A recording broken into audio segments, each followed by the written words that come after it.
إن الحمد لله نحمده ونستعينه ونستغفره ونعوذ بالله من شرور أنفسنا من سيئات أعمالنا من يهدي الله فلا مضل له ومن يضلل فلا هادي له أشهد أن لا إله إلا الله وحده لا شريك له وأشهد أن محمدا عبده ورسوله يا أيها الذين آمنوا اتقوا الله حق تقاته ولا تموتن إلا وأنتم مسلمون يا أيها الناس اتقوا ربكم الذي خلقكم من نفس واحدة وخلق منها زوجها وبث منهما رجالا كثيرا ونساء واتقوا الله الذي تساءلون به والأرحام إن الله كان عليكم رقيبا يا أيها الذين آمنوا اتقوا الله وقولوا قولا سديدا يصلح لكم أعمالكم ويغفر لكم ذنوبكم ومن يطع الله ورسوله فقد فاز فوزا عظيما أما بعد فإن أصدق الحديث كتاب الله وخير الهدي هدي محمد صلى الله عليه وآله وسلم وشر الأمور محدثاتها فإن كل محدثة بدعة وكل بدعة ضلالة وكل ضلالة في النار أعاذني الله وإياكم من النار وبعد. Alhamdulillah, kita panjatkan segala puji, pengagungan serta kecintaan untuk Allah Subhanahu wa taala. Karena semata di malam hari ini kita bisa hadir di salah satu di antara taman-taman surga, yakni majelis ilmu untuk mempelajari syariatnya Rasulullah Shallallahu Alaihi Wasallam. Semoga kehadiran kita dalam majelis ilmu itu jadi menjadi sebab kita dimudahkan oleh Allah SWT jalan untuk menuju surganya. Kita senantiasa bermohon kepada Allah Azza wa Jalla, semoga Allah Azza wa Jalla senantiasa memberikan kemudahan pada kita semuanya di dalam menuntut ilmu syar'i, di dalam memahaminya, mengamalkan serta mengajarkan atau mendakwakan kepada yang lainnya. Dan semoga Allah SWT menjadikan ilmu kita sebagai ilmu yang bermanfaat dan diberkahi. Jamaah yang dimuliakan oleh Allah SWT, alhamdulillah pada pertemuan yang sebelumnya telah kita bahas atau murojaah bersama dua pembahasan terkait bab istiqbalul qiblah, bab menghadap kiblat. Jadi pembahasan yang pertama tentang hukum menghadap kiblat. Kemudian pembahasan yang kedua tentang pengecualian terkait hal tersebut. Bisa kita ambil beberapa kesimpulan. Kesimpulan yang pertama bahwasanya menghadap kiblat, yakni menghadap ke Ka'bah ketika salat, itu merupakan salah satu di antara syarat-syarat sahnya sholat. Dalilnya dari Al-Quran, dari As-Sunnah, dan juga telah dinukilkan kesepakatan para ulama rahmatullahi alaihim ajmain. Di antaranya dinukilkan oleh Al-Imam Ibnu Qudamah Al-Hambali rahimahullah ta'ala, Ibnu Rushd Al-Maliki rahimahullah ta'ala, Al-Imam An-Nawawi rahimahullah ta'ala, dan banyak para ulama menukilkan bahwasanya menghadap kiblat itu merupakan syarat sahnya sholat. Dan ini berlaku secara umum, baik sholat wajib maupun sholat sunnah disyaratkan supaya sah harus menghadap ke kiblat. Kemudian kesimpulan yang kedua, ada hal-hal yang dikecualikan. Pengecualian yang pertama, yakni sholat sunnah di atas kendaraan ketika safar, itu diperbolehkan sholatnya tanpa menghadap ke kiblat. Jadi ada tiga syarat ya, untuk pengecualian yang pertama ini. Syarat yang pertama sholatnya sholat sunnah. Syarat yang kedua dilakukan sholat sunnah itu di atas kendaraan. Syarat yang ketiga yakni posisi sedang safar, ya, sedang bepergian. Kalau terpenuhi tiga syarat ini, maka para ulama sepakat sebagaimana dinukilkan oleh Imam Ibn Abdul Bar Al-Maliki rahimahullah ta'ala dalam At-Tamhid, bahwasanya diperbolehkan sholat sunnah di atas kendaraan ketika safar itu meskipun tanpa menghadap ke kiblat. Hanya saja jumhur, mayoritas para ulama berpendapat dianjurkan ketika memulai di awal kali sholat sunnah tersebut, hendaknya kendaraannya dihadapkan terlebih dahulu ke arah kiblat. Ketika takbiratul ihram dalam posisi menghadap ke kiblat, baru setelah itu melanjutkan sholat ke arah manapun tujuan atau arah dari perjalanannya tersebut. Ini kesimpulan yang kedua. Kemudian kesimpulan yang ketiga, ada lagi yang lain pengecualian, yakni ketika dalam kondisi al-ajiz, tidak mampu untuk menghadap ke kiblat, tidak mampu untuk menghadap ke kiblat. Dan ini juga secara umum telah disepakati oleh para ulama rahmatullahi alaihim ajmain, sebagaimana dinukilkan oleh Syekhul Islam Ibnu Taimiyah rahimahullah taala sebagaimana dalam Majmu' Fatawa. Kondisi ketidakmampuan itu menjadikan sebab bolehnya sholat tanpa menghadap ke kiblat, tapi benar-benar tidak mampu, bukan dibuat-buat, ya benar-benar tidak mampu untuk menghadap ke kiblat. Bisa jadi karena tidak ada kemampuan untuk menggerakkan tubuh menghadap ke kiblat karena sakit parah, tidak ada orang yang membantunya untuk menghadap ke kiblat, ataupun juga karena ketiadaan ilmu untuk menghadap ke kiblat. Sama sekali tidak ada tanda-tanda untuk mengetahui arah kiblat, kemudian dia berupaya untuk mencari, ternyata tidak ketemu, ya sudah, kemudian dia sholat ya ke arah yang dianggap sebagai arah kiblat, ternyata bukan arah kiblat. Maka seperti ini dimaafkan oleh Allah Subhanahu wa taala karena sudah berusaha untuk mencari kiblat, ya ternyata tidak ketemu dan arah sholatnya ternyata keliru, tapi sudah bersungguh-sungguh untuk mencari arah kiblat, maka ini dimaafkan oleh Allah Subhanahu wa taala. Ataupun karena tuntutan kondisi sehingga tidak memungkinkan untuk sholat dengan menghadap ke kiblat, seperti ketika sedang berkecamuk perang, ya sedang berkecamuk perang, dan ataupun melarikan diri dari banjir atau melarikan diri dari sergapan binatang buas dan semisalnya. Sementara waktu sholat hampir habis, maka sholat ke arah manapun seseorang itu melarikan diri, atau ketika sedang peperangan itu. Maka ini termasuk pengecualian tentang masalah ini. Dan itu sekilas tentang kesimpulan dari apa yang telah kita pelajari pada pertemuan-pertemuan yang sebelumnya. Insya Allah pada malam hari ini kita lanjutkan kepada pembahasan yang ketiga. Jadi temanya adalah tentang apa yang menjadi kewajiban kita terkait menghadap ke kiblat. Ya, kewajiban kita itu apa terkait? Ini salah satu dari rukunnya atau syarat sahnya sholat, yakni istiqbalul kiblat, menghadap ke kiblat. Sama yang diberkahi oleh Allah Subhanahu wa taala. Terkait masalah ini, Syekh Al-Albani rahimahullah taala dalam kitab Sifat Salat Nabi, yang mana dalam kitab antum itu di halaman 94, ya halaman 94, paragraf yang kelima, ya paragraf yang kelima. Di situ Syekh Al-Albani rahimahullah taala menyebutkan sebuah hadis, dan ini dari sahabat yang mulia Abu Hurairah radhiyallahu taala anhu. Wa kana sallallahu alaihi wasallam yaqul, bahwasanya Nabi sallallahu alaihi wasallam itu beliau bersabda, ma bainal masyriqi wal maghribi qiblatun. Ma bainal masyriqi wal maghribi, ma suatu posisi, bainal masyriqi antara arah timur, wal maghribi dan antara arah barat, itu adalah kiblatun, merupakan kiblat. Itu merupakan kiblat.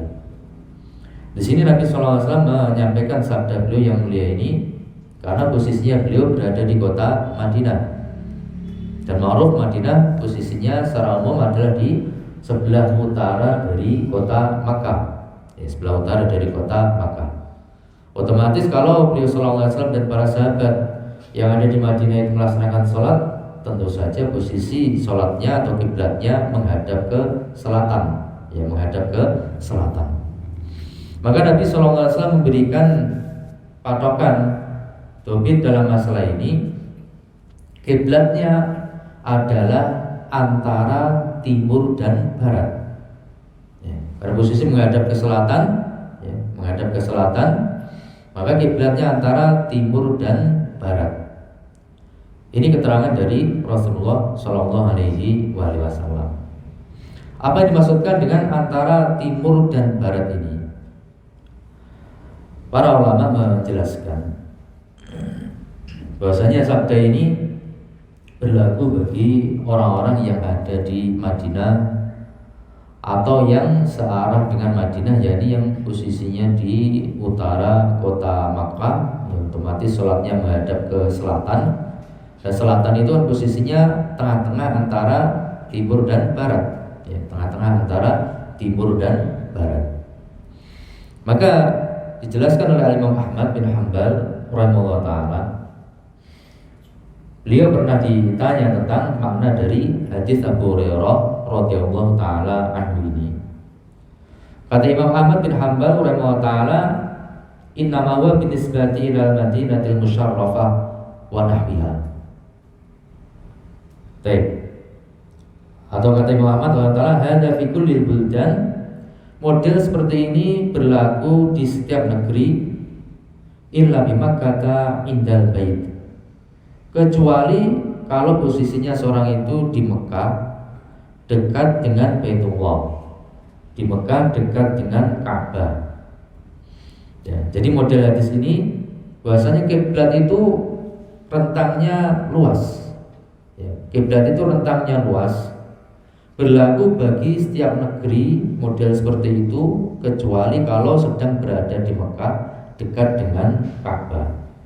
Karena kalau dekat dengan Ka'bah bisa langsung melihat ke posisi Ka'bah, terlihat langsung dengan mata kepala, maka harus menghadap ke zatnya Ka'bah tersebut. Tidak boleh melenceng sedikit pun kalau bisa melihat Ka'bah. Tapi kalau posisinya jauh, ya, apalagi seperti di Madinah, sekitar 400 kilo lebih, ya, dari Makkah ke Madinah itu sangat jauh, maka yang menjadi adzan itu hanya arahnya. Jadi yang penting kiblatnya itu antara timur dan barat, antara timur dan barat. Dijelaskan oleh Imam Ahmad bin Hanbal rahimahullah taala ataupun yang lainnya, dimaksudkan antara timur dan barat itu bukan hanya tengah-tengahnya, tapi rentangnya sangat luas. Kalau timur sampai ke barat itu kan 180 derajat. Ya. Kalau misalkan ke arah dari kita misalkan di Madinah posisi utara menghadap ke Mekah di selatan, berarti tengah-tengahnya itu arah selatan itu kan anggap saja kalau dihitung dari barat 90 derajat, dihitung dari timur juga 90 derajat, itu kan selatan demikian. Nah, maka dimaksudkan dalam sabda beliau, ma bainal masyriqi wal maghribi qiblatun, antara timur dan barat itu merupakan kiblat. Masih dianggap sah sholatnya seseorang yang posisinya jauh dari Mekah itu, misalkan di Madinah, selama arah dia sholat itu masih antara timur dan barat, ya, antara timur dan barat. Kalau menghadap ke selatan dari Madinah menghadap ke Mekah berarti menghadap ke selatan, berarti bisa ke selatan, berarti bisa ke tenggara atau ke barat daya, ya, bisa ke tenggara atau ke barat daya. Yang penting tidak sampai menghadap ke timur, tidak sampai menghadap ke barat, ya. Yang penting tidak melencengnya itu tidak sampai 90 derajat. Selama melencengnya nggak mendekati 90 derajat, maka itu masih dianggap sah oleh jumhur para ulama rahmatullahi alaihim ajmain. Akan tetapi untuk kehati-hatian dinasihatkan oleh Imam Ahmad bin Hanbal rahimahullah taala, dinasihatkan oleh Imam Ahmad bin Hanbal rahimahullah taala, beliau kemudian mempraktekkan, yakni beliau mengisyaratkan dengan tangan kanannya, ini adalah arah barat, kemudian beliau mengisyaratkan dengan tangan kirinya, ini adalah arah timur. Kemudian kata Imam Ahmad bin Hanbal rahimahullah taala, wa ma bainahuma qiblatun, antara barat dan timur ini semuanya adalah kiblat. Jadi rentangnya luas, sudutnya luas. Antara timur dan barat itu merupakan kiblat bagi orang Madinah. Yang penting tidak sampai 90 derajat dari arah kiblat melencengnya itu. Baik. Tapi beliau Imam Ahmad rahimahullah juga menasihatkan, meskipun beliau mengatakan itu sholatnya sah, tapi beliau menasihatkan wayang bagi ayataharra al-wasata. Seharusnya dia berupaya untuk mencari yang tengahnya, yaitu yang benar-benar arah selatan, yang benar-benar arah selatan atau sekitar arah selatan, yaitu pertengahan antara timur dan barat itu kan selatan. Kalau posisi dari utara berarti kan selatan. Ya.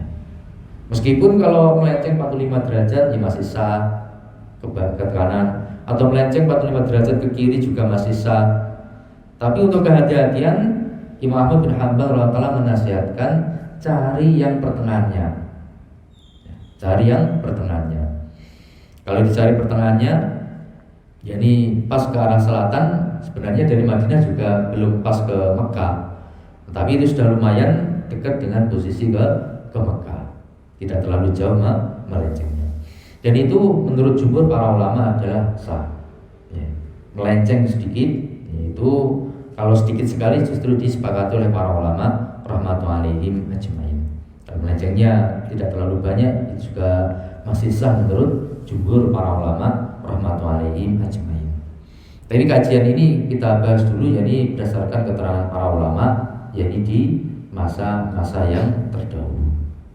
Ini dulu yang kita bahas.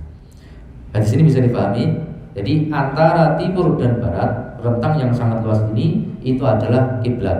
Cuma hati-hatinya yaitu dicari yang, ya kalau kita di Indonesia ya ke arah barat agak serong ke utara. Ya, arah barat serong ke utara.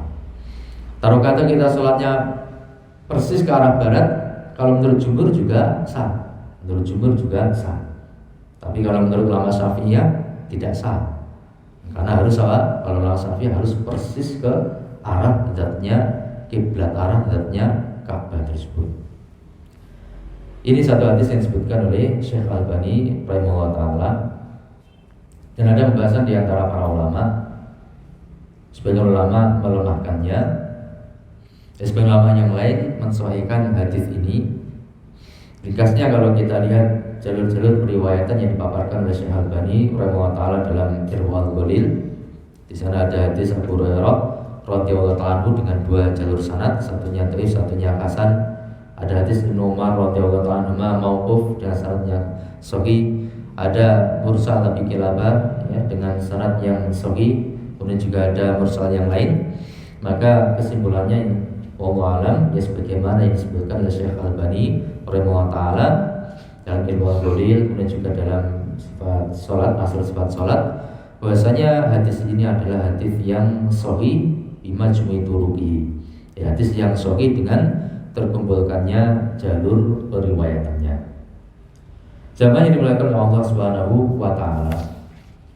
Maka terkait hadis yang mulia ini ada beberapa permasalahan.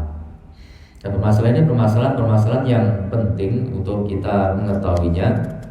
Ya, meskipun kalau di zaman kita mungkin sebagian pembahasan ini tidak terlalu penting, tapi dalam kondisi-kondisi tertentu bisa jadi apa yang hendak kita merojai ini ada manfaatnya. Masalah yang pertama, yang menjadi kewajiban terkait menghadap kiblat itu, apakah menghadap zatnya Ka'bah ataukah menghadap ke arahnya Ka'bah? Ini dua hal yang berbeda.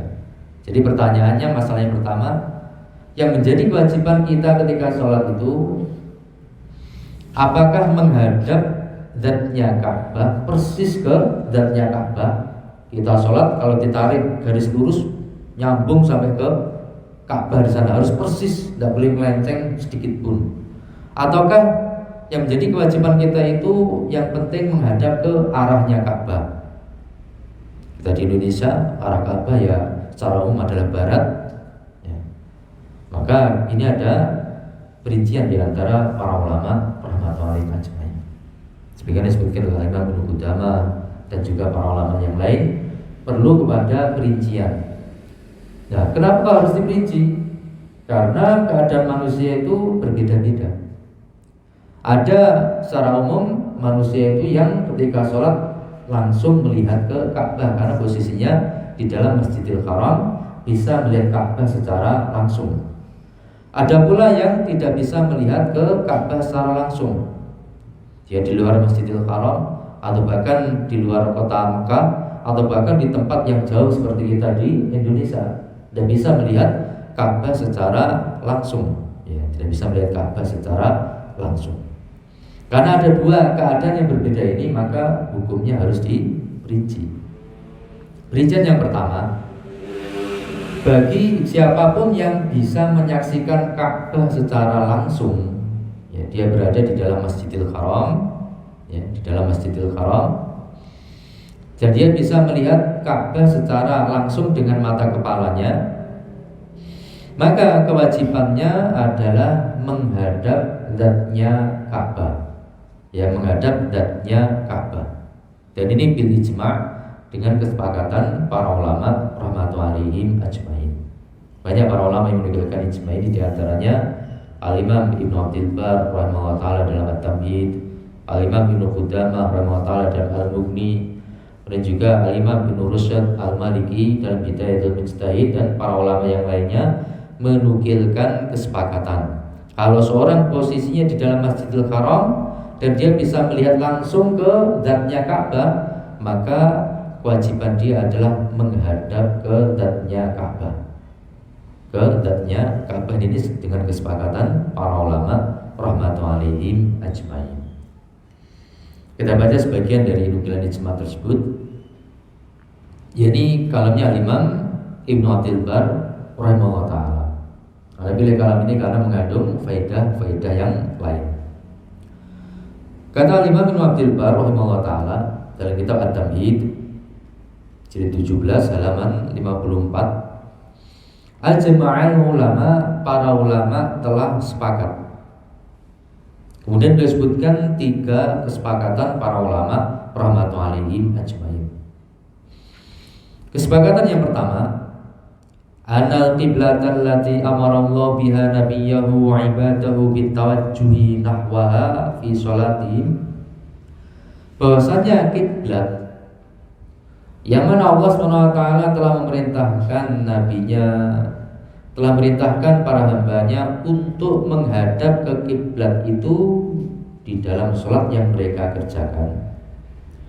Ulama sepakat kiblat yang diperintahkan untuk kita menghadapnya ketika sholat itu ia Ka'bah, dia itu adalah Ka'bah al-Baitu di Makkah, yaitu Baitullah yang tempatnya di Makkah. Ini ulama sepakat.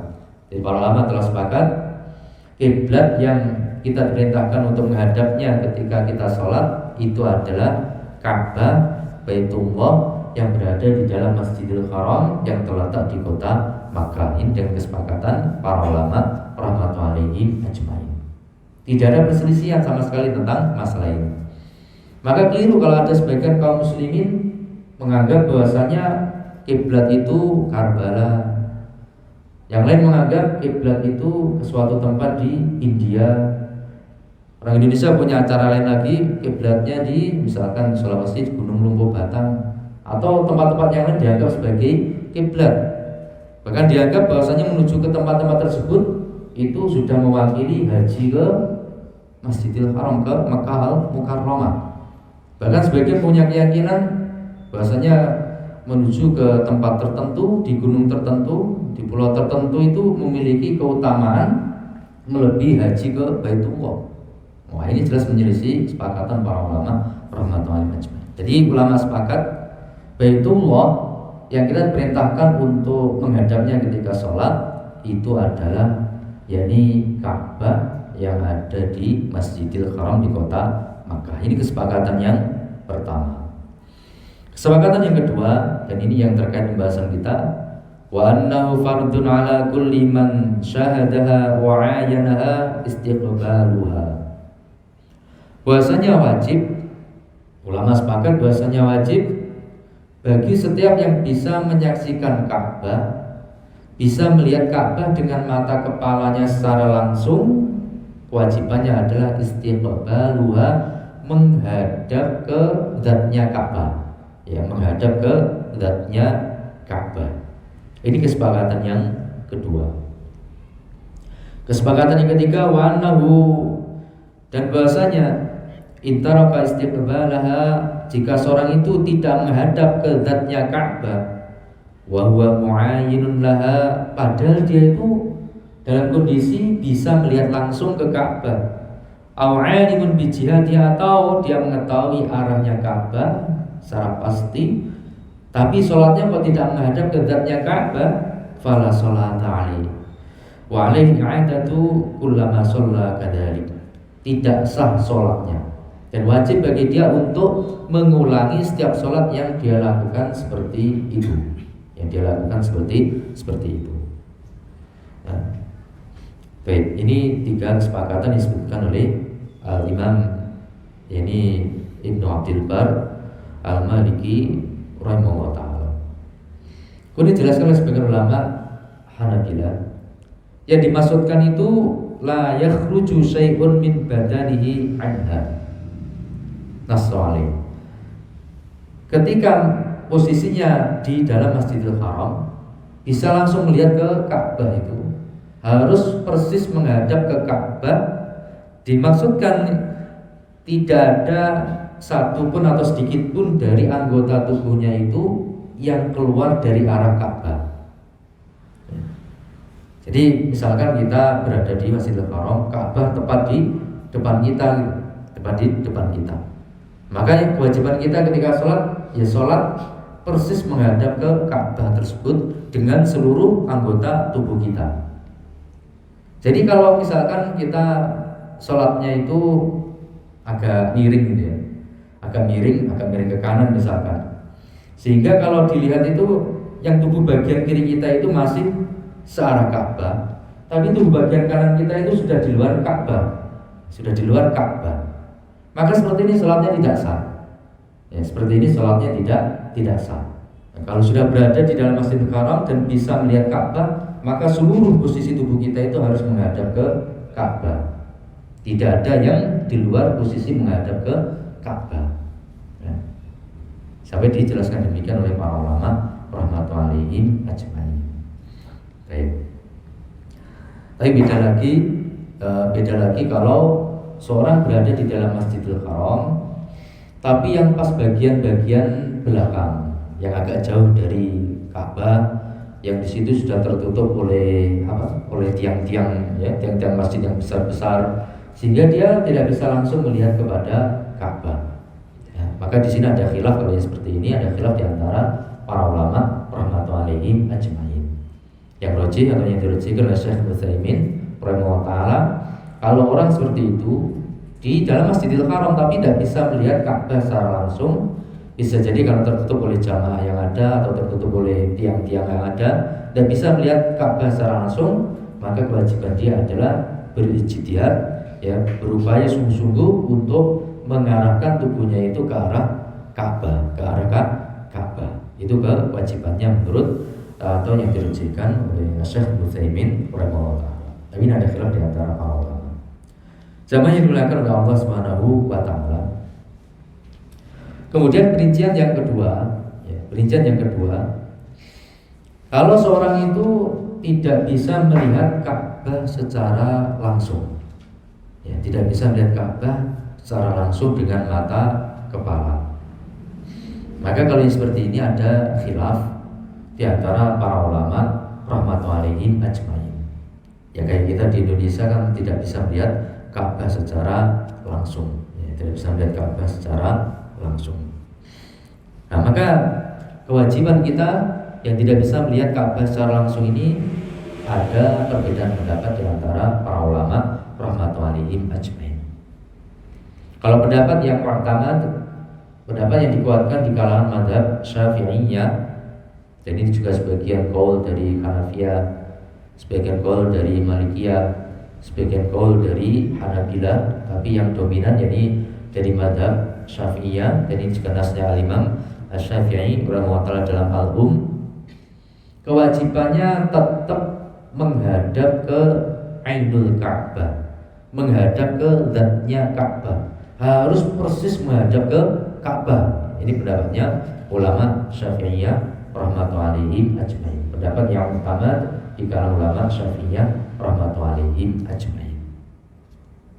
Nah, Kemudian pendapat yang kedua, pendapatnya jumhur, pendapat mayoritas para ulama rahmatullahi alaihim ajmain, berpendapat yang menjadi kewajibannya itu cukup jihadul Ka'bah, cukup menghadap ke arahnya Ka'bah, tidak harus persis menghadap ke zatnya Ka'bah.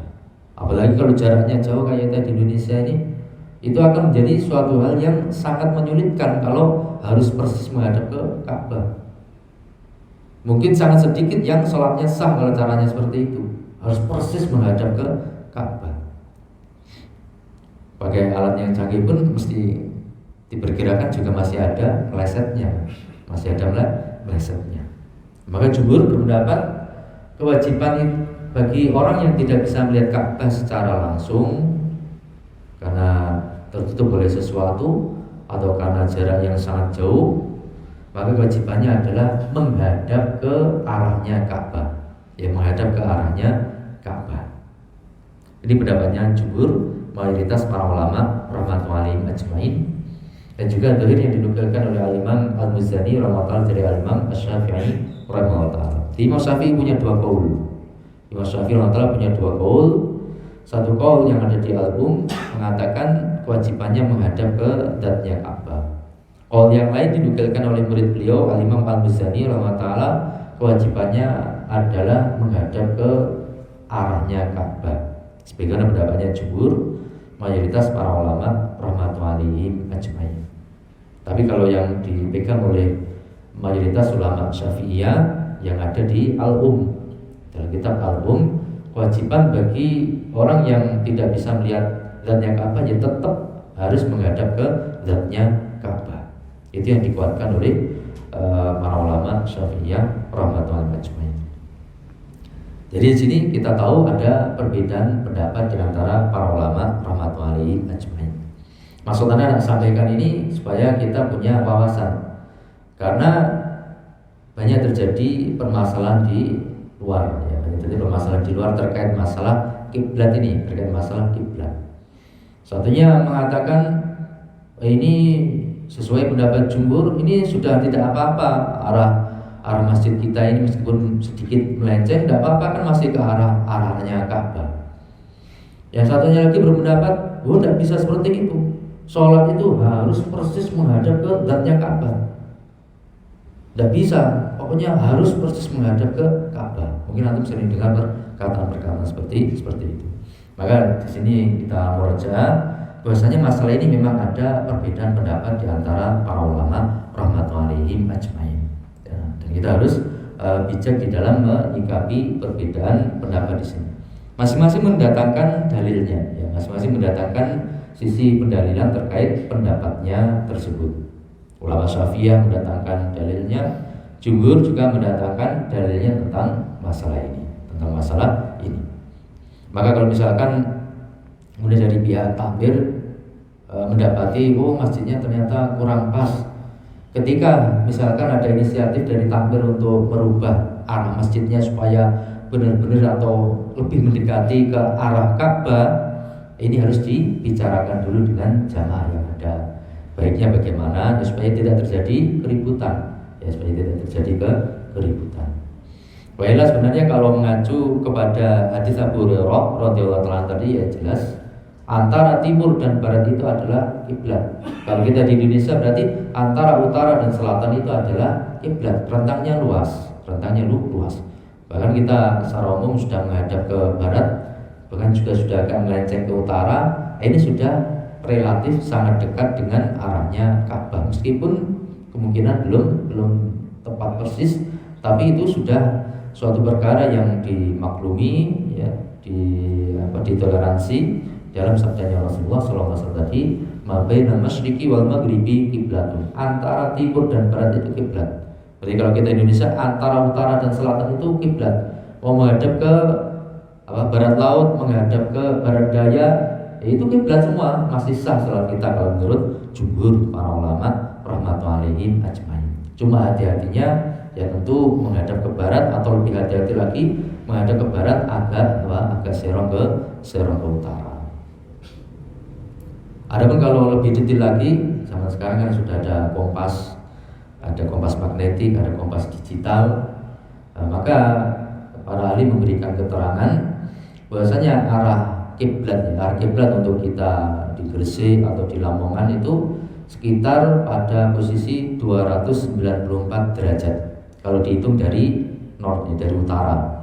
Dari utara searah jarum jam nanti pada posisi 294 derajat. Ya, 294 derajat. Baik. Kalau dihitung dari arah barat, maka Serong ke utara, Serong ke utara sekitar 24 derajat. Kalau dihitung dari arah utara, Serong ke barat sekitar 66 derajat. Dari barat ke utara 24 derajat, dari utara ke barat yakni 66 derajat. Itu kalau ingin yang relatif sangat mendekati posisi Ka'bah, ini pada posisi 294 derajat dihitung dari utara searah jarum jam. Dan itu mudah dengan kompas yang ada sekarang ini. Tapi kalau melenceng sedikit 7 derajat, 15 derajat, itu jelas tidak ada permasalahan kalau menurut jumhur para ulama rahmatullahi alaihim ajmain. Nah, lalu yang rajih pendapat yang mana dalam masalah ini? Setelah Anda melihat dalil-dalil yang disampaikan oleh kedua belah pihak, kalau Anda pribadi condong pendapatnya jumhur, mayoritas para ulama rahmatullahi alaihim ajmain. Di antara yang menguatkan pendapat jumhur, ini yang saya sampaikan ya, supaya kalau terjadi permasalahan kita bisa menyampaikan argumentasi secara ilmiah dalam masalah ini. Dalil yang pertama, firman Allah Subhanahu wa taala yang telah kita baca di awal pertemuan dahulu, Al-Baqarah ayat 144. Allah Subhanahu wa taala berfirman, "Fawalli wajhaka syatral masjidil haram wa haitsu ma kuntum fawallu wujuhakum syatara." Fawalli, maka hendaklah engkau wahai Muhammad itu memalingkan, yakni wajahmu syatral masjidil haram, ke saternya masjidil haram. Palingkan wajahmu ketika sholat itu. Wajah ini maksudnya tubuh bagian muka, wajah, dada, tubuh bagian muka itu maksudnya diarahkan ke syatral masjidil haram. Masjidil Haram dijelaskan oleh Imam An-Nawawi rahimahullah. Yang dimaksud Masjidil Haram dalam ayat itu adalah Ka'bah. Sementara kata syatar itu ada beberapa kemungkinan makna. Bisa bermakna an-nisfu, separuh, bisa pula bermakna jihah, yakni arah. Maka jelas yang dimaksudkan dalam ayat yang mulia itu adalah syatar bermakna arah. Sehingga makna ayat fawalli wajhaka syatral masjidil haram, maka hendaklah engkau wahai Rasul menghadapkan bagian depan tubuhmu ke arah Ka'bah. Syatar maknanya adalah arah. Syatar maknanya adalah arah. Maka ayat yang mulia ini jelas menunjukkan bahwasanya kewajiban kita di dalam sholat itu adalah menghadap ke arahnya Ka'bah. Sementara Rasulullah SAW posisinya di kota Madinah, jauh dari Makkah Al-Mukarramah. Kemudian dalil yang kedua yang menguatkan pendapatnya jumhur, hadis Abu Hurairah radhiyallahu taala anhu yang tadi kita baca atau yang disampaikan oleh Syekh Albani rahimahullah. Hadis yang sahih disampaikan oleh Al-Imam Tirmidzi rahimahullah taala, Al-Imam Hakim rahimahullah taala, Al-Imam An-Nawawi rahimahullah taala, kemudian juga Syekh Albani rahimahullah taala, dan beberapa dari muridnya Syekh Muqbil Al-Wadi'i rahimahullah taala juga mensahihkan hadis tersebut. Bahwasanya Rasulullah sallallahu alaihi wasallam bersabda, "Ma bainal masyriqi wal maghribi qiblatun." Posisi antara arah timur dan arah barat itu merupakan kiblat. Jadi rentangnya sangat luas. Bukan zatnya Ka'bah yang dimaksudkan kalau posisinya jauh, tapi dimaksudkan yang penting menghadap ke arahnya Ka'bah. Antara timur dan barat, kalau diupayakan tengahnya yaitu menghadap ke selatan kalau posisi di Madinah. Tidak harus persis menghadap ke zatnya Ka'bah. Kemudian dalil yang ketiga, ada suatu kesepakatan di antara para ulama. Kesepakatan dinukilkan oleh Al-Imam Ibnu Taimiyah rahimahullah taala, Al-Imam Ibnu Rajab Al-Hambali rahimahullah taala, dan para ulama yang lain. Para ulama itu ada kesepakatan tentang apa? Tentang sahnya sholat yang dilakukan oleh orang-orang yang berada di dalam shaf yang panjang. Shaf yang panjang, yang panjangnya itu melebihi panjangnya Ka'bah. Panjangnya shaf itu melebihi panjangnya Ka'bah, sementara posisinya jauh dari Ka'bah. Ini ada kesepakatan sholatnya semua orang dalam shaf tadi adalah sah. Bagaimana sih pendalilannya? Kok bisa ini jadi dalil pendapatnya jumhur? Nah, kalau shafnya lebih panjang dari Ka'bah, ya, otomatis sebagiannya posisi menghadapnya pas di zatnya Ka'bah, yang pinggir-pinggir tidak pas menghadap ke Ka'bah, tapi sebelah kanannya Ka'bah atau sebelah kirinya Ka'bah, tapi tidak pas menghadap ke zatnya Ka'bah. Kalau ini posisi jauh dari Ka'bah, di luar Masjidil Haram, untuk jarak agak jauh gitu, mungkin 2 kilo atau seberapa itu, maka ulama sepakat semua orang yang sholat di shaf yang panjang ini sholatnya sah. Padahal dimaklumi bahasanya yang pinggir-pinggir kan jelas gak menghadap ke Ka'bah, atau sebagiannya pasti tidak menghadap ke Ka'bah karena shafnya lebih panjang dari Ka'bah. Tapi dalam posisi ini ternyata ulama sepakat sholatnya sah semua. Padahal sebagiannya pasti tidak menghadap ke zatnya Ka'bah, tapi mereka sepakat ini sah. Tapi kenapa dalam permasalahan kita kok tidak disepakati? Kok Syafi'iyah kok berbeda pendapat? Baik. Kemudian dalil yang keberapa? Yang keempat. Dalil yang keempat. Kesepakatan para ulama, ya, kesepakatan para ulama yang dinukilkan oleh Ibnu Taimiyah rahimahullah taala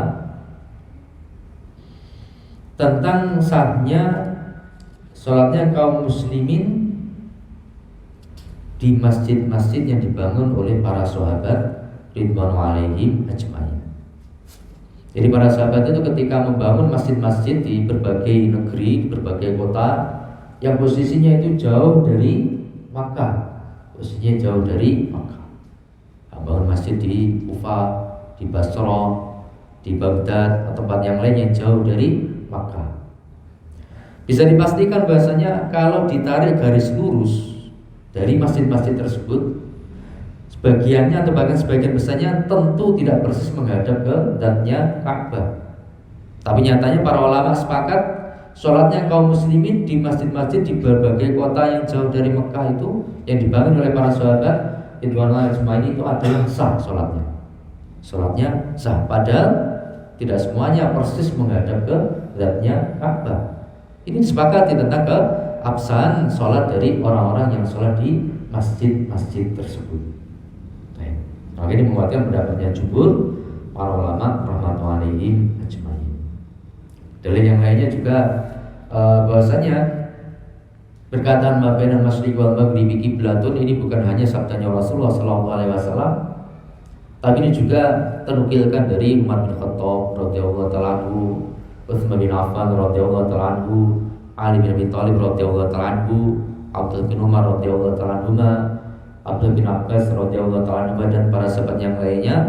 Bahkan Syekhul Islam Ibnu Taimiyah rahimahullah taala mengatakan tidak diketahui ada satupun sahabat yang berpendapat beda. Ya, tidak diketahui ada satu sahabat yang berpendapat beda. Jadi dinukilkan para sahabat seperti Umar bin Khattab radhiyallahu anhu dan yang lainnya yang kita sebutkan tadi, mereka menyatakan ma bainal masyriqi wal maghribi qiblatun, sama seperti sabdanya Rasulullah sallallahu alaihi wasallam, antara timur dan barat itu adalah kiblat. Jadi yang penting jihadnya, yang penting arahnya.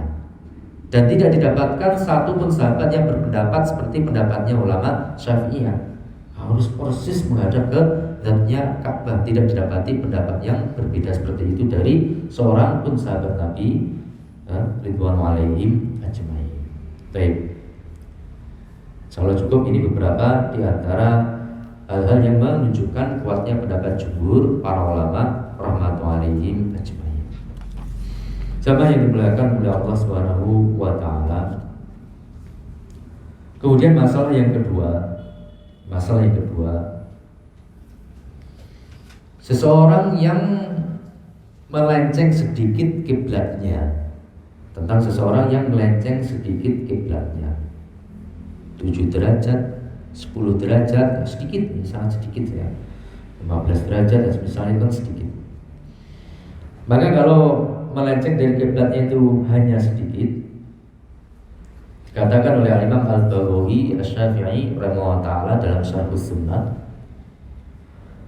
amma idza kana, adapun jika telah jelas annahu kana munharifan, bahwasanya seseorang itu ternyata melenceng arah kiblatnya, yumnatan au yusratan, melenceng sedikit ke kanan atau melenceng sedikit ke kiri, wal jihatu wahidatun, tapi arahnya masih sama, arahnya masih satu, ke barat agak melenceng ke utara atau ke barat agak melenceng ke selatan sedikit gitu.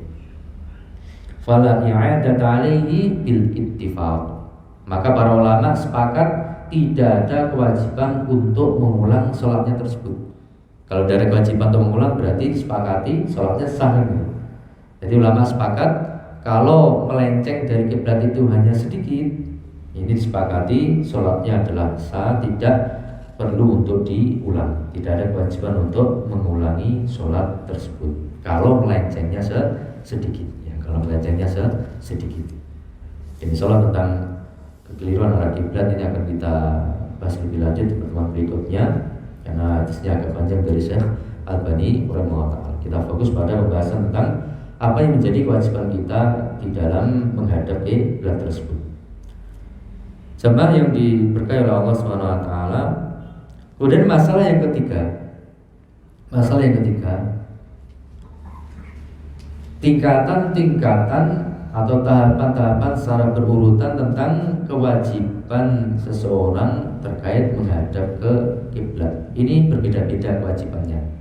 Nah, kewajiban kita masing-masing itu berbeda-beda tergantung kepada kondisinya, ya, tergantung kepada kondisinya. Kita ambil keterangan ini dari Al-Imam Ibnu Qudamah rahimahullah taala dalam kitab Al-Kafi. Yang pertama, urutan yang pertama, dan ini harus berurutan. Ini harus berurutan. Urutan yang pertama, man farduhu al-ilmul yakin. Seorang yang kewajibannya itu adalah al-ilmul yakin, mengetahui arah kiblat secara yakin. Ini bagi siapa? Bagi orang yang bisa melihat Ka'bah secara langsung di dalam Masjidil Haram. Di dalam Masjidil Haram. Maka kewajiban dia adalah apa? Mengilmui secara yakin, kemudian yang menjalankan ilmunya itu dengan sholat persis menghadap ke zatnya Ka'bah yang bisa dia lihat secara langsung dengan mata kepalanya itu.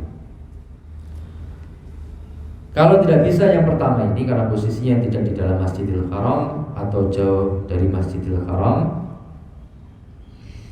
Yang kedua, seorang yang kewajibannya itu beramal dengan khobaru thiqah, mengamalkan pemberitahuan dari seorang yang terpercaya, ya, pemberitahuan dari seorang yang terpercaya,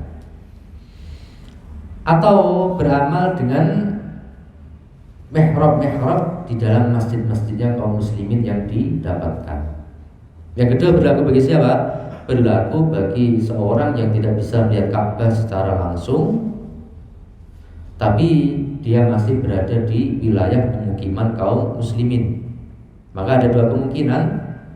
Kalau dia orang luar sehingga di suatu tempat pemukiman kaum muslimin, dia bisa tanya kepada orang yang terpercaya di situ, orang yang soleh misalkan, atau imam masjidnya, atau takmir atau bagaimana, itu tanya arah kiblatnya ke mana. Pokoknya orang dilihat baik, ditanya arah kiblatnya ke mana. Atau kemungkinan yang kedua dengan melihat mihrab yang ada di masjid, ya, dengan melihat mihrab yang ada di masjid. Karena secara umum mihrab yang ada di masjid-masjid yang kaum muslimin itu kalau menurut pendapat jumhur ya sudah jelas pada posisi kiblat, ya, sudah jelas pada posisi kiblat. Ini terlepas dari adanya khilaf antara para ulama tentang masalah hukum mihrab. Tapi masalah ini disebutkan oleh para ulama rahmatullahi ajmain, termasuk apa? Termasuk hal yang bisa digunakan untuk menunjukkan arah kiblat. Kalau pas di pemukiman kaum muslimin, di antaranya imam bertanya kepada orang yang terpercaya tentang arah kiblat, atau melihat atau mencari mihrab yang ada di masjid yang itu akan menunjukkan arah kiblat. Dan itu cukup membantu. Karena terkadang ya kita kan sering kalau pengalaman itu dalam perjalanan itu sampai tidak tahu arah, tidak tahu mana utara, mana selatan, mana barat, mana timur. Kita sangka itu utara, ternyata barat. Ya, maka kalau di tempat yang asing ya mungkin kita bisa tanya pada penduduk asli situ yang kelihatan dia layak untuk dipercaya, atau cari masjid untuk melihat mihrabnya ke arah mana.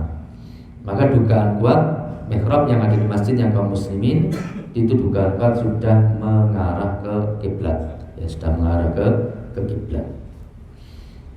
Kemudian yang ketiga, kalau yang ketiga ini ketika pada posisi safar di tengah perjalanan, bukan di wilayah pemukiman, ya bukan di wilayah ke pemukiman, maka kewajibannya adalah al-ijtihad. Jadi ijtihad dalam artian berupaya sungguh-sungguh untuk meneliti dari tanda-tanda alam yang ada, kira-kira mana arah kiblat, ya kira-kira mana arah kiblat. Dan ini berlaku bagi seorang yang memang memiliki pengetahuan dan keahlian tentang tanda-tanda untuk mengetahui arah kiblat.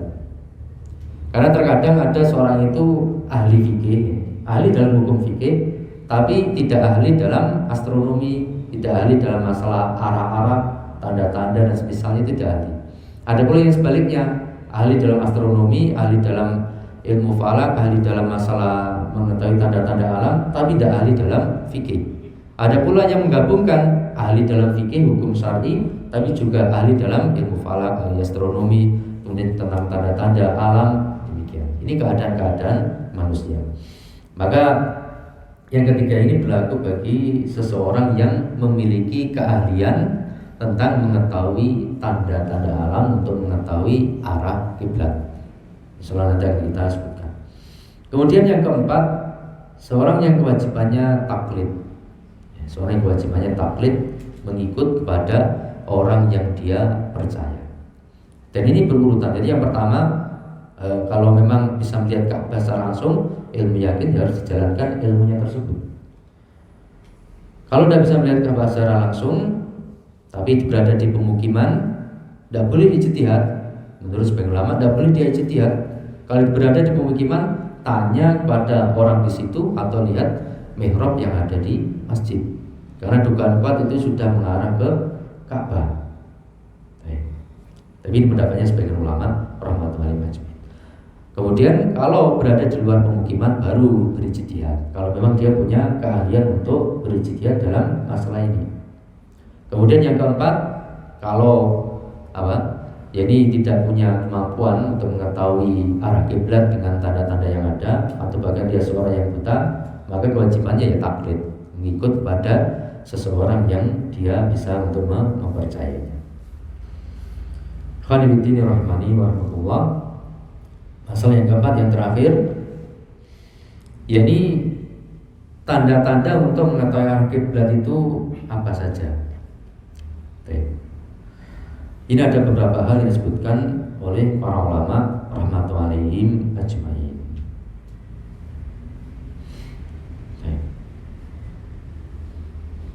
Yang pertama, ini sudah di luar bertanya kepada orang fiqh, ya, di luar bertanya kepada orang fiqh, di luar mencari tanda-tanda berupa mihrab di masjid. Setelah itu, ini dengan cara mencari tanda-tanda yang ada. Tanda yang pertama yaitu melihat bintang, ya, dengan melihat bintang. Allah SWT dalam surah An-Nahl ayat 16, wa bin najmi hum yahtadun. Dan dengan bintang mereka itu yahtadun, mencari petunjuk ketika mengadakan perjalanan, ketika mengadakan perjalanan. Dan juga firman Allah Subhanahu wa taala surah Al-An'am ayat 97, wa huwal ladzi ja'ala lakumun nujuma, dan dialah Allah zat yang telah menjadikan bagi kalian manfaat bagi kalian, yaitu berupa bintang-bintang. Tujuannya apa? Litahtadu biha, supaya kalian mencari petunjuk dengan bintang-bintang itu, fi dzulumatil barri wal bahr, dalam kegelapan-kegelapan baik ketika di daratan maupun ketika di lautan. Di waktu malam yang gelap, yang tidak ada matahari, maka masih bisa mencari petunjuk dengan bintang. Cari petunjuk dengan bintang. Tapi Allah SWT juga telah menegaskan, ya, hikmah dari ciptanya bintang itu kan 3. Jadi yang pertama sebagai petunjuk arah, petunjuk arah ketika perjalanan di laut atau di daratan, bisa melihat dengan petunjuk bintang itu, bisa mendahulukan seperti itu. Atau hikmah yang kedua sebagai perhiasan di langit, perhiasan langit. Kemudian yang ketiga untuk meruju manusia syayatin, untuk melempar setan, Ini 3 fungsi dari bintang-bintang yang diciptakan oleh Allah Subhanahu wa taala. Maka keliru kalau banyak orang yang menganggap, memfungsikan bintang-bintang di langit itu sebagai petunjuk tentang kejadian yang ada di bumi. Dikait-kaitkan apa yang terjadi, pergeseran bintang di langit dikaitkan dengan apa yang terjadi di bumi. Itu suatu hal yang keliru, suatu hal yang salah kaprah. Yang mengatur ini rezeki, masalah manfaat, menolak madharat, itu semuanya Allah Subhanahu wa taala. Tidak ada kaitannya sama sekali dengan bintang A, bintang B, atau pergeseran bintang A, pergeseran bintang B, dan seterusnya. Tidak ada kaitannya. Tidak ada kaitannya. Baik. Para ulama menjelaskan yang dimaksudkan bintang untuk mengetahui arah ini adalah apa? Bintang kutub. Dalam bahasa Arabnya kutub, bintang kutub. Dalam bahasa yang ma'ruf bintang polaris, bintang kutub, bintang polaris, atau ada yang disebut bintang utara, bintang utara. Jadi Anda bisa browsing bintang polaris atau bintang utara, bagaimana cara untuk mendapatkannya. Tapi sayangnya kalau di Indonesia, dikatakan oleh para ahli, itu tidak bisa dilihat kalau dari Indonesia, karena posisinya di atas kutub utara. Sementara Indonesia, apalagi Jawa ini kan posisinya di selatan khatulistiwa, sehingga tidak bisa nampak. Tapi kalau di wilayah kayak di Saudi atau wilayah-wilayah yang di lintang utara itu masih bisa melihat bintang utara. Dengan melihat bintang utara atau bintang polaris, itu jelas menunjukkan itu adalah arah utara. Itu arah utara. Tinggal kalau kita di Indonesia misalkan itu arah utara, berarti kita cari kiblatnya ya ke arah barat 90 derajat atau lebih ke arah barat. 90 derajat atau kurang ya, ke arah barat. Baik. Kemudian yang kedua, matahari dan bintang. Matahari dan bintang. Ini sudah diketahui bersama, matahari maupun bintang ini kan terbitnya di timur, tenggelamnya di barat. Maka dengan melihat arah pergerakan matahari dan bulan, kita sudah mengetahui arah timur dan arah barat. Tapi juga ada caranya tersendiri untuk bisa mengetahui secara tepat mana arah timur, mana arah barat. Karena matahari itu kan terkadang berada di utara khatulistiwa, kadang di khatulistiwa, kadang di selatan khatulistiwa. Itu juga harus dipahami. Ada cara tersendiri untuk mengetahui cara mengukur mana arah barat, mana arah timur. Baik. Ada pula hal yang lain disebutkan oleh para ulama, gunung yang besar, aliran sungai, ataupun angin. Tapi ini penunjukannya kurang jelas. Cuma memang ada sebagian orang yang punya keahlian tentang masalah angin. Dengan merasakan, bahkan dia buta itu sudah bisa tahu, oh ini angin barat, oh ini angin timur, oh ini angin apa, itu paham. Tapi orang-orang tertentu yang paham tentang seperti itu, jarang yang paham tentang arah angin atau sifatnya angin. Tapi ini beberapa cara disebutkan oleh para ulama di dalam kitab mereka. Syaikhul Utsaimin telah menyebutkan, alhamdulillah kita di masa kita ini sudah dimudahkan oleh Allah Subhanahu wa taala dengan adanya peralatan-peralatan yang modern, yang canggih, seperti kompas magnetik ataupun kompas digital, Bahkan beliau menyebutkan, ya ini di masa kita sekarang ini sudah ada apa? Sudah ada kompas yang menunjukkan arah kiblat. Ya, bukan utara, selatan, barat, timur, tapi memang kompas menuju ke arah kiblat. Dan juga ada website-website tertentu yang membantu untuk mencari arah kiblat. Maka itu bisa untuk menjadi panduan kita ketika kita hendak mengetahui arah kiblat. Cuma apa yang kita sampaikan tadi itu juga penting ketika dalam kondisi tertentu. Misalkan tidak ada kompas atau kompasnya jatuh, hilang, ataupun HP baterainya pas lowbat mati, kemudian tidak tahu arah, maka dengan cara-cara ini kita bisa membantu. Kalau kita yang sederhana mungkin apa istilahnya, gubuk penceng ya, gubuk penceng, atau misalnya itu juga bisa untuk mengetahui arah. Itu. Tapi yang paling paten memang bintang Polaris ini. Dia itu tidak bergeser sama sekali. Sepanjang tahun dia tidak pernah bergeser menurut keterangan para ahli. Posisinya tetap. Cuma sayangnya kalau di bintang selatan seperti kita ini tidak bisa untuk melihat bintang Polaris. Baik, insyaallah kita cukupkan sampai di sini. Banyak kita berusaha ada pun tentang kekeliruan di dalam penentuan arah kiblat. Sahabatnya telah menyebutkan 2 hadis yang panjang. Insyaallah kita baca pada pertemuan yang akan datang.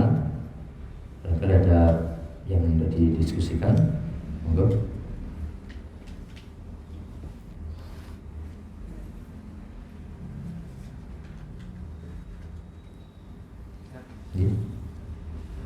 Kalau kita itu menjumpai seseorang yang sholatnya enggak ke arah kiblat, sikap kita tuh gimana? Membetulkan atau hanya diam atau gimana? Ketika ada kita melihat seseorang sholat sementara arah kiblatnya keliru, hukum asal ya, sikap asal yang seharusnya kita ambil, dia memberikan menyampaikan pemberitahuan kepada dia bahwasanya arah kiblatnya yang benar ke sana, kita arahkan arah yang benar tersebut. Sebagaimana yang terjadi ketika awal kali perpindahan kiblat dari Baitul Maqdis menuju ke Ka'bah di Makkah Mukarramah. Itu kan perpindahannya ketika malam hari. Nah, ketika waktu subuh Nabi SAW sholat bersama para sahabat, yaitu sudah menghadap ke Makkah. Padahal sholat isya-nya masih menghadap ke Baitul Maqdis. Nah, malamnya sudah ada dimansuh, dihapus hukumnya, pindah ke Makkah Mukarramah, pindah ke arah Ka'bah. Sholat subuh bersama para sahabat ridwanullah alaihim ajmain. Kemudian sebagian sahabat yang sholat bersama Rasulullah setelah itu pergi dan mendapati sebagian di tempat yang lain ada yang sholat masih menghadap kemana? Masih menghadap ke Baitul Maqdis. Maka sahabat yang sholat bersama Rasulullah SAW itu memberitahukan bahwasanya tadi malam turun wahyu kiblatnya pindah ke Ka'bah. Ya, kiblatnya pindah ke Ka'bah. Ya, maka kemudian jamaah yang sholat yang masih menghadap Baitul Maqdis itu langsung berputar. Yang menghadap ke Baitul Maqdis itu kalau dari Madinah kan berarti ke arah barat agak ke utara, kemudian geser putar menuju ke selatan. Ya, putar menuju ke selatan di tengah-tengah sholat. Begitulah sebagian sahabat yang lain ketika di waktu asar dalam hadis yang sahih juga mendapati masih ada jamaah di Kuba itu sholatnya menghadap ke Baitul Maqdis, maka juga diingatkan seperti itu. Sudah dimansuh, ya sudah berganti arah kiblatnya menuju ke Ka'bah. Di tengah-tengah sholat diingatkan. Ini hukum asal. Demikian diberitahu dengan cara yang baik bahwasanya arah kiblatnya yang benar adalah sana, ya, diarahkan. Demikian. Itu hukum asal. Adapun tatbik masalah praktek ya nanti dia lihat orangnya bagaimana. Kita juga pernah ada pengalaman sebagian teman itu baru datang, kemudian sholat menghadap ke timur di Lamongan, sholat menghadap ke timur. Tapi ya gitu, diingatkan dia tidak mau. Setelah sholat dikasih tahu kiblatnya terbalik, sana itu timur bukan barat. dibaca, tapi sholat berikutnya tetap ke timur. Masya Allah, ini hebat. Kita teman-teman yang sudah lama tinggal di situ memberitahukan bahasanya arah kiblat itu sana baratnya itu sana, tetap menjadi ke timur. Nah, jadi ada tipe-tipe orang yang seperti ini, tipe orang yang seperti ini. Tapi secara umum seperti kita sebutkan tadi, ya, dari kita berikan nasihat memberitahukan arah kiblatnya yang benar ke sana. Itu kalau melencengnya terlalu jauh 90 derajat atau bahkan agak membelakangi kiblat, itu harus diberitahu karena sholatnya tidak sah, ya, sholatnya tidak sah. Secara umum demikian. Wallahu a'lam. Terus insyaallah taala. Ini apa yang bisa kita sampaikan dalam murojaah kita kali ini. Mudah-mudahan apa yang kita murojaah bersama ini bisa difahami dan bermanfaat bagi hati kita, dunia kita dan akhirat kita. Kalau ada benarnya dari Allah Subhanahu wa taala, kalau ada kelirunya karena keterbatasan di mana, semoga diampuni oleh Allah Subhanahu wa taala. Kurang lebihnya mohon maaf. Subhanakallahumma hamdika asyhadu an la ilaha illa anta astaghfiruka wa atubu ilaik. Wa akhiru da'wana alhamdulillahi rabbil alamin. Wassalamu